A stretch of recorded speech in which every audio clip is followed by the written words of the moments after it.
Hey guys, Troy here with another edition of Pen Mail, and it's been a little while since I've done a recording, and the reason is this month has just been insanely busy. Between travel out of the country, travel for business after that, a lot of stuff going on at the home, projects here and there. We have just been so slam full. This is the first time I'm able to actually sit down and do a recording. Going back to the last recording, I shared this, a Mont Blanc pen that I believed was a 220. And interestingly, I've got a bunch of comments from you guys, and this is what the interesting part. Somebody said, yeah, it's a 220, which is one of the reasons why I thought it was a 220 according to other folks online. No, it's a 221 because it's shiny and a 220 has a matte finish. Someone else said, no, it's a 310, and someone else said, no, it's a 320.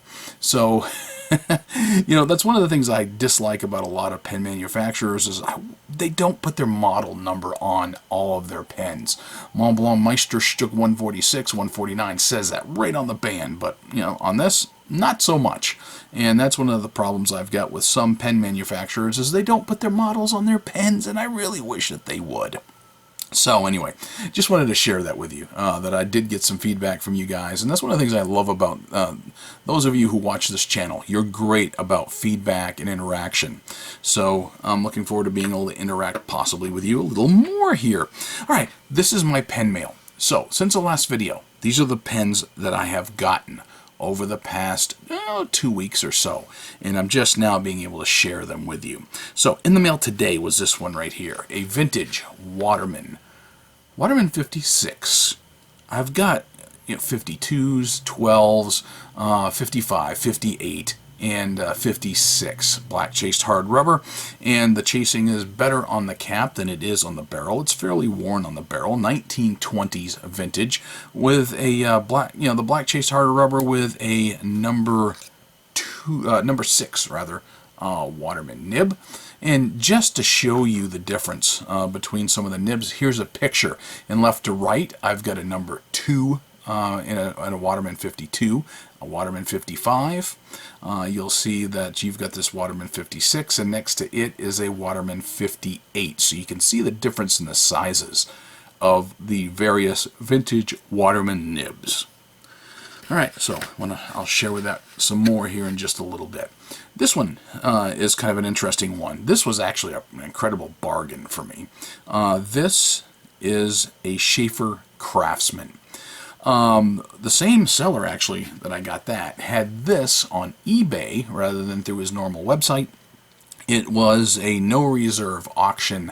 I got it for 10 bucks. Yeah, you heard that right. Plus shipping, of course, but just $10. And this particular pen, I thought it was a great deal. It's got a touchdown filler to it. I'm not going to undo it and show you how it works because I don't feel like spilling ink everywhere. But here's a picture of how that looks when you extend that. And the touchdown filler, essentially, it uses the act of pushing in this rod, helps compress an ink sac, and it sucks up ink rather than drawing on a lever. So I'll share with you a little bit more about that here in a bit. This particular pen, this was another bargain pen. I managed to pick this up, I believe, for just $2 plus about $5 for shipping, and I got it out of Japan shipped to me. This particular pen was made in Italy, and it is Universal brand. Now, doing some research, trying to nail down exactly what model this may be, I never got to find out exactly what model, but I did find out a couple of things. That there were more than one company, there's more than one, who claimed to be Universal. You had an American Universal Pen Company, and then you had the Italian Universal Pen Company. And this is probably the Italian version, and the Italians did tend to buy warranted nibs. Warranted nibs, an American brand nib. It does say right on the nib that it was made in USA. Somebody online said USA doesn't stand for United States of America, but stood for a province in Italy. Either way, when I got this pen, it was really kind of scratchy, so I spent some time with it, smoothing it out, and now it writes very, very well. You can see it's got a nice little ink window right there. And I was quite happy with how this particular pen worked out. So I'll show you more of this pen here in just a little bit. This, I'm not a big fan of pocket pens, but look at how tiny this pen is compared to these others. What made me decide to get it was the fact that it's an Eversharp. I've got wall Eversharps, I've got a few other Eversharps here in my collection, but I didn't have an Eversharp, and this is a Bantam. It's a beautiful celluloid, I thought, from the 1930s. I like how that looks in the light and how that kind of sparkles. Another interesting thing on this is that it is a bulb filler, and I didn't have a bulb filler, especially one this tiny. So what you do is you screw off the blind cap here, and then you get an ink sac back here. So just like you would on like a baby eyedropper, you go ahead and squeeze that. Instead of compressing a sac with a lever or a button or a squeeze converter, it's just back here, and you just squeeze it. And then you just, once you fill it, you put the blind cap back on. I haven't inked this one up yet, and the reason is because it came inked, I'm assuming, from the writing sample. It's a tiny little thing. Look at that dinky little thing. It's kind of cute. But I figured because of how pretty it looked really neat. So I went ahead and got it, and let's take a look. Yeah, it's still got a little bit of ink left in it. So there's that. This pen was a gift from a friend of mine who I do a lot of business with, and I can tell you right now, this is a forest green pen. It may not look it because I'm looking at the little screen on my camcorder, and it's showing up as blue. But trust me when I tell you, this is a forest green color pen. It's a Taccia. Taccia is a Japanese-made pen, and Taccia has the same distribution company as does Sailor. Now, my understanding is, and I may be wrong, but I've heard it said that actually a Taccia is a sub-brand of Sailor, and some of their pens actually, and maybe all, have actually Sailor-made nibs. This particular one has a steel nib, but it does have the Taccia brand on it. So I found that kind of interesting, and these have been on my radar for a while, and just out of the blue, unexpected to me, somebody gifted this one to me. I don't have permission to tell whom, so I'm not going to say, but thank you very much. And I'll show you how that one writes here in just a little bit as well. So these are my 5 babies that have arrived since my last video. Alright, here we are back to show you some of the writing sample. This still looks very blue under this light and on this camcorder. But this Taccia, I mean, I do like it. It's a nice classic cigar shape. Like I said, this has been on my radar for quite some time, and I've actually been thinking about getting one of these, and out of the Taccia models that I've seen, this one, the Spectrum model, is actually one that I had been looking at. So I have no idea if this person who gave it to me had any clue whatsoever that that's what I was eyeballing, but I am blessed. So it's got a plastic grip here, and you've got the step down from the screw where you screw on the cap. It is a cartridge converter, and there you go. You've got a nice quality converter in there. So it's got the metal on metal. So it's not something you want to eyedropper. And this particular one has a fine nib. So, I'm not much on fine nibs, personally, but when I first wrote with this, I was actually kind of liking it. This one actually surprised me. I was surprised at how well this particular one wrote. So let's go ahead and write with a Taccia. And this one is their Spectrum.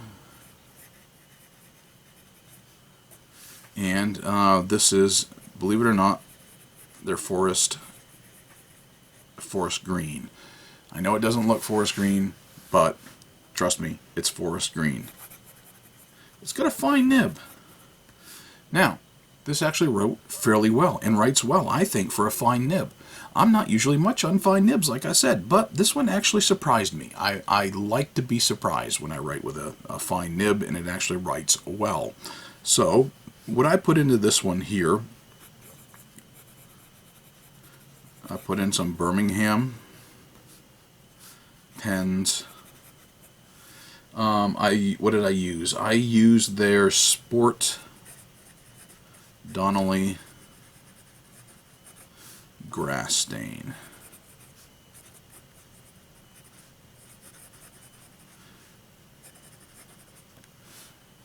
Alright, so it goes fairly smoothly across the page. No complaints whatsoever.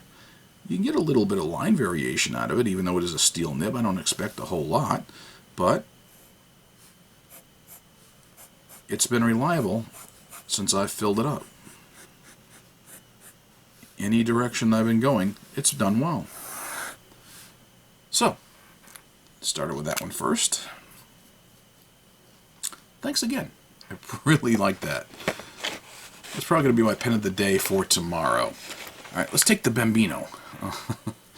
This little one. This Eversharp Bantam bulb filler. You're going to have to post a little pen like this. There's just no way I'm going to be able to... It feels like I'm playing mini golf, you know, when trying to write with this, with a little pencil. So let's go ahead and post it. And that makes it just about usable. And I don't know how well this ink is going to work because I don't know how much is still left in it. But this is a 1930s Eversharp Bantam. Alright, it's a tiny little pen. This is a mini pen. And the nib is a little scratchy. I don't expect a whole lot. Most pocket pens I've got like this do not write exceptionally well. But, you know, this one is better than most. For 1930s, I mean, vintage. Nice little vintage pocket pen. And again, I have no idea what it has for ink because it showed up this way. Okay, so, but I will tell you, every time I picked it up and played with it since I've gotten it, it's written fairly well. So if you're looking for a neat little one, and the reason I ordered this, and to give you a caveat, first of all, I thought the color was neat. It was really pretty. I like the design on it. And I realize it looks like it's not straight. That's kind of because how the blind cap screws on in the back. And it's kind of long. And yes, it's not perfectly straight. The tiny little clip is almost useless to me. But as much as I'm not into pocket pens and tiny little pens, this one, because it's an Eversharp, I had high hopes for it. For the quality that I should hopefully get out of an Eversharp. And for a dinky little pocket pen, it's actually one of the better dinky little pocket pens that I've got. And I like it. It's cute. It's adorable. Alright, let's move along. Let's go ahead and pull out the Universal. This particular pen I found was rather interesting, and it does say right on it, made in Italy. You can see in the ink window, sloshing around like that. This particular pen is a little different. And so let me go ahead and unscrew this for you. This, you see that? Has a really big ink capacity in it. Very surprised. And I'm not going to do it for you here, but this has a plunger. So if I push down, ink would squirt out. So what you would do is you would push this down when it's empty, stick it in the ink, and pull back, and this is the ink draw that I got out of it. Worked very, very well. So for a pen from the, let's say, I believe the 1950s is where I would place this particular pen.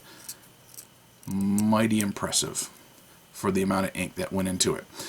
When I first got it, like I said, I'd used warranted nibs on several different vintage pens, assorted vintage pens that I've got, never having been on the upper end of the warranted nibs. or at least and never on upper end pens, but they've always written fairly well. But when I got this particular one here, this particular one on this Universal, made in Italy,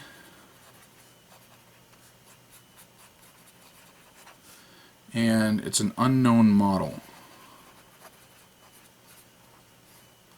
Still haven't been able to find much information on this. I have seen some other folks with pictures of pens very similar to it, but no one was able to put a model name to it.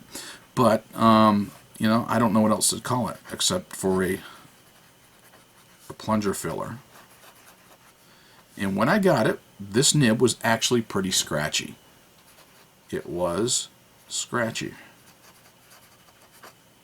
But what did I do? I went ahead and spent a little bit of time with my nib smoothing kit, and now it writes very smooth, even on when I'm using not just this Rhodia dot pad, but also when I have been using just photocopy paper. So I put in some Papier Plume Forget-Me-Not Blue.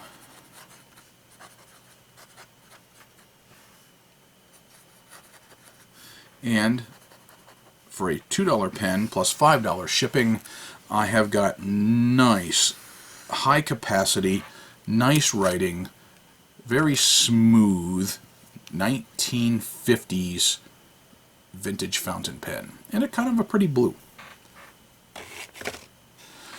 Alright, well, let's move it right along to this one. Possibly from 1952 up through maybe the late 60s, or maybe mid-60s, I'm not sure, but somewhere in there. My Sheaffer Craftsman. I've got several Touchdown filler models here, and the Touchdown filler you'll find is quite popular, and it's actually very effective. And this has got the more of the traditional, the open style nib. And this particular pen, what I found interesting, like I said, I wanted at auction for only $10 on eBay for this Sheaffer Craftsman.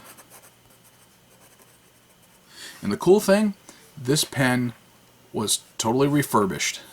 It was restored. My handwriting's not so good here tonight, but I got this particular pen restored, and I could tell that the seller barely thought that it was worth the effort for the return that he got out of it. He may even have taken a loss, but I mean, I guess that's the hard part about doing an auction. Now, what was cool about this $10? Just within the past couple of days, I got an email, because I'm on the email list, of a very popular pen distributor here in the US, and these people often have vintage pens, and they were offering a Craftsman, albeit in green rather than burgundy and silver, but it was all green, and they were selling their fully restored Sheaffer Craftsman for not 10 but $100. So I was like, all right. So this one here was also just a hair scratchy, and I did take a little bit of micro mesh and spent just a little bit of time with it and made it just a little smoother. I don't think that I'm done with it just yet. I may still want to put a few finishing touches on it, but I put into this one some Pilot Iroshizuku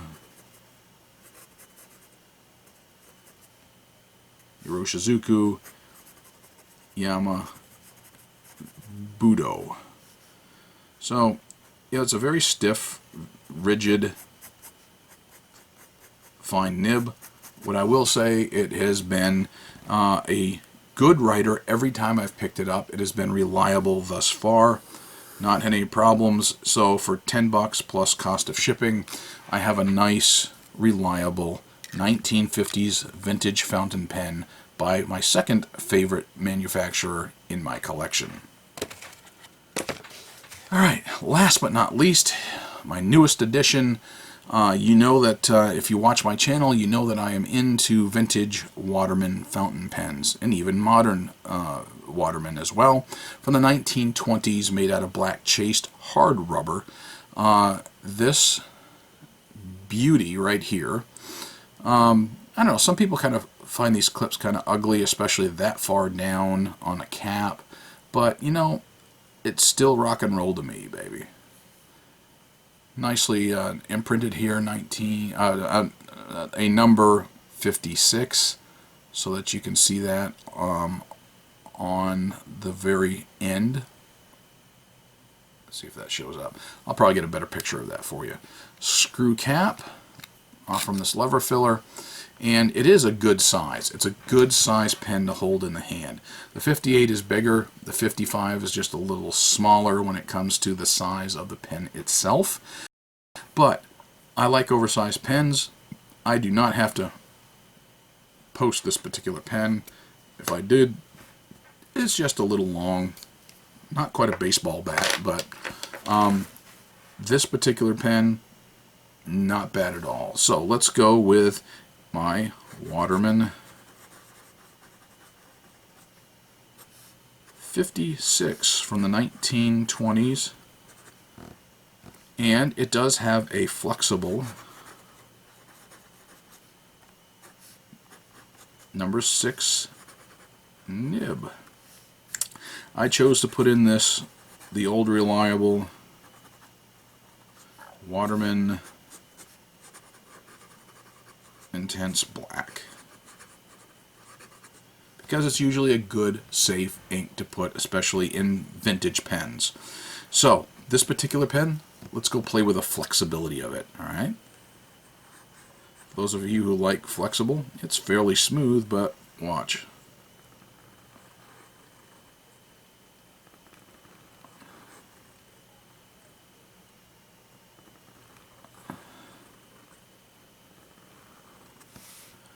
How do you like that? Sweet, huh?